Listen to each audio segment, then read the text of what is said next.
if you wanted to be around kids, you would pretend that you're really interested in helping kids.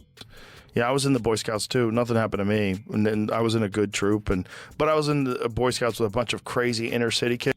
What else can I do? What else is what else is taboo? What else is forbidden? Like all this Diddy shit that's coming out. Like I was just gonna say, doesn't that sound topical?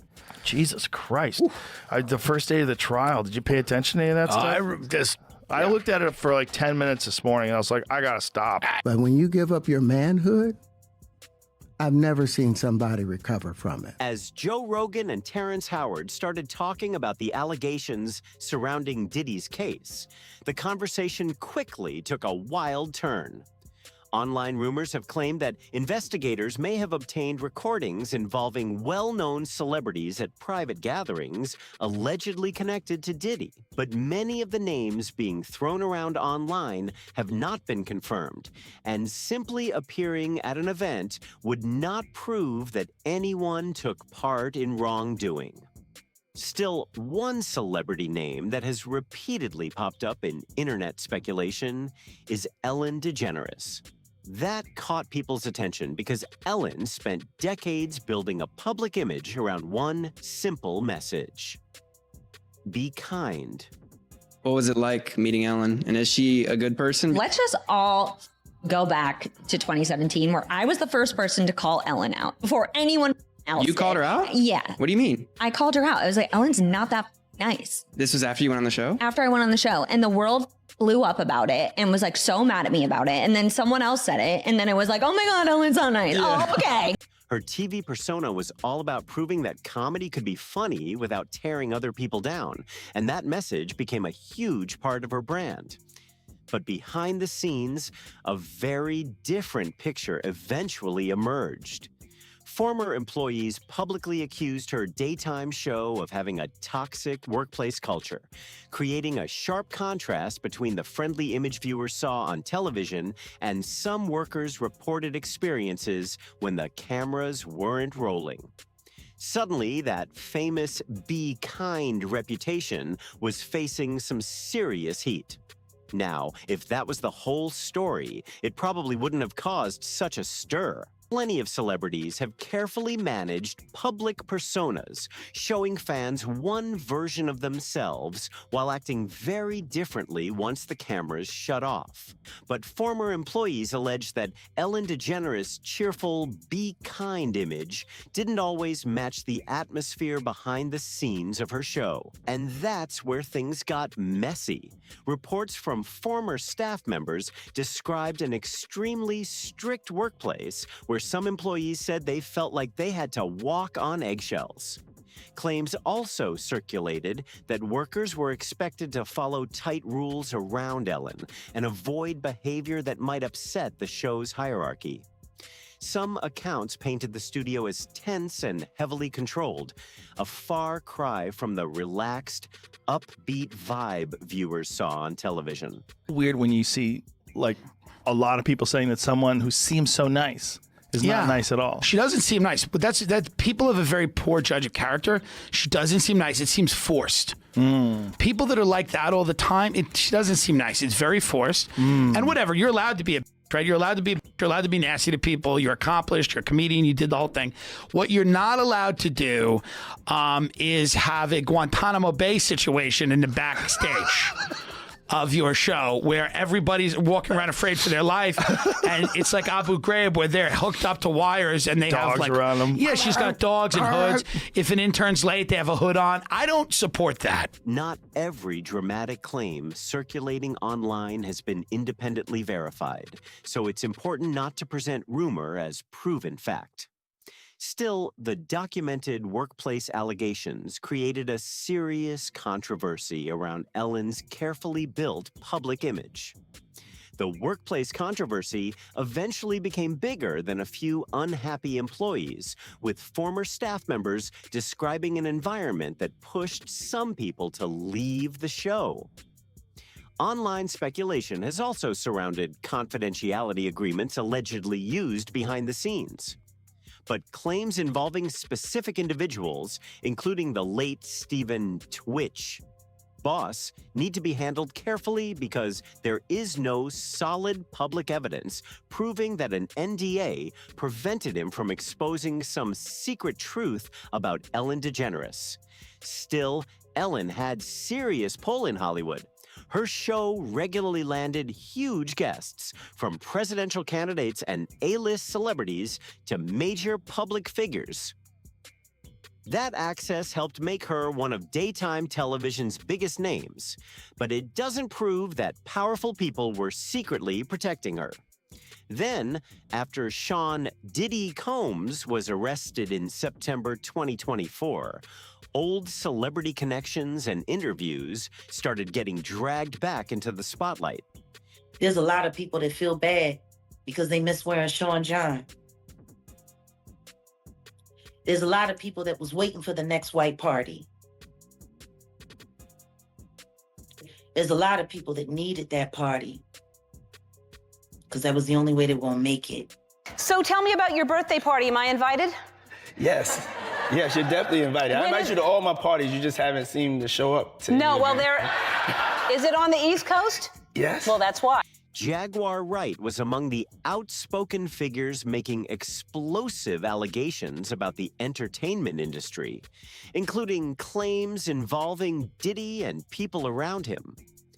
Ellen's old interview with Diddy also resurfaced, especially the moment where she talked about wanting an invitation to one of his parties. Looking back, that exchange definitely hits differently, but it still isn't evidence that Ellen knew about, witnessed, or participated in any alleged criminal activity. Internet theories have tried to connect that interview to the alleged freak-offs, but no verified evidence establishes that Ellen knew those alleged activities were happening. Taking a closer look at the allegations surrounding Diddy's private events, things get seriously disturbing. And I love doing this. We sent her to a fake dressing room where I was hiding. We put some hidden cameras and told her to go look at something in the bathroom, a picture of the two of us, and I scared her. Yes, what? So I thought that you were gonna scare me when I came in. I don't know why. So in my dressing room, you have the bathroom with the cameras. So I put towels all over the camera, and I went and peed in Kobe Bryant's dressing room because I was scared. Well, you're right. I was trying to scare you. Really? You got here an hour early, and I was trying to scare you, and it was too. So it doesn't matter if you put the stuff over the cameras. I had to be in there, and you got here before I could get. I was going to hide. See? You were right. Yes. You ruined it. I'm sorry. You ruined it. I'm sorry. Oh well, that's okay. Okay. I'll get you, my pretty. I'll get you.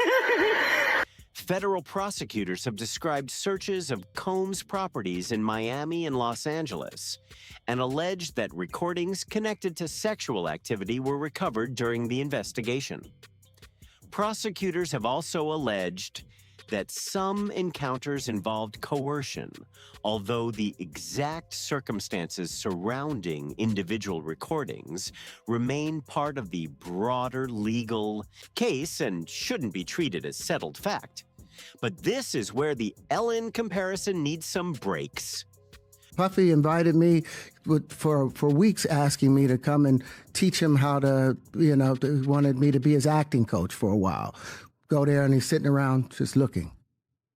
I'm like, okay, what's the material you want to work on? He's just looking at me.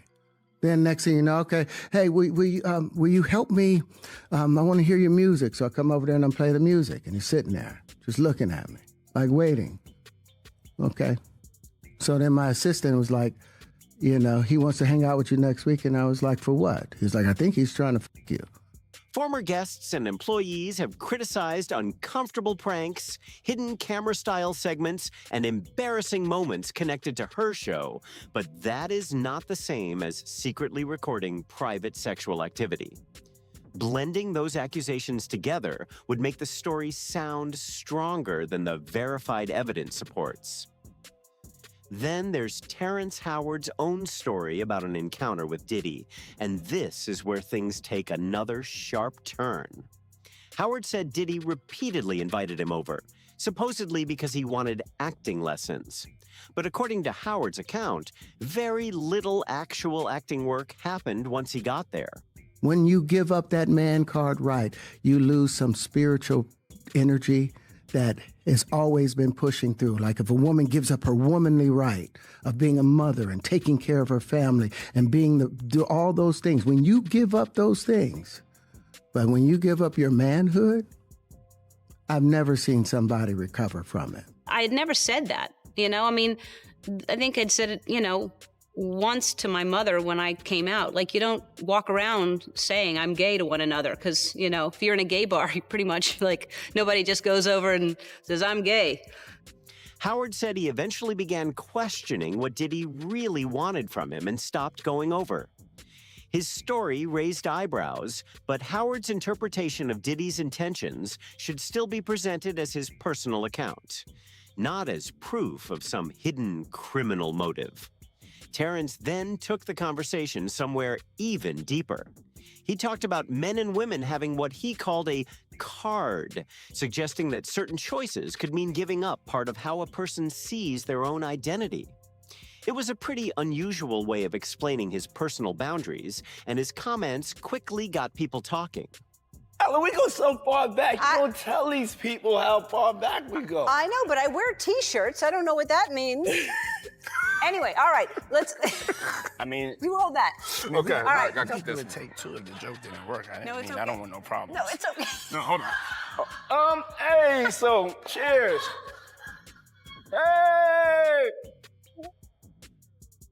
But once people started connecting those words to the allegations surrounding Sean Diddy Combs and then dragging Ellen DeGeneres into the same conversation, the internet theories went into overdrive. Still, Howard's comments alone don't prove any secret connection between Ellen and Diddy's alleged private activities. Diddy and Ellen DeGeneres definitely had a public connection that went back years, and Diddy appeared on her show multiple times. Their friendly interviews and conversations about his famous parties have since resurfaced, sending internet speculation into high gear. But here's the key detail. While online rumors have alleged that Ellen attended Diddy's so-called freak-offs, there is no verified evidence establishing that claim. Their documented friendship and TV appearances simply don't prove she participated in any alleged private activity. For months, federal investigators have reportedly been examining evidence connected to the allegations against Diddy, including recordings seized during the investigation. But claims that Joe Rogan's connections could somehow get unreleased federal evidence out to the public, or that Ellen DeGeneres appears on alleged freak-off tapes, have not been backed by verified evidence. That distinction matters because internet chatter can turn a wild allegation into a supposed fact real quick. Still, with Ellen's old Diddy interviews resurfacing and her past workplace controversy already cracking the polished, be kind image people knew for years, it's easy to see why the rumors have exploded online. The real question is, what can actually be proven? And what is just people connecting dots that may not connect at all? What do you think about this whole situation? Drop your thoughts in the comments. And don't forget to hit that like and subscribe button, then check out the next video because this story gets even more interesting.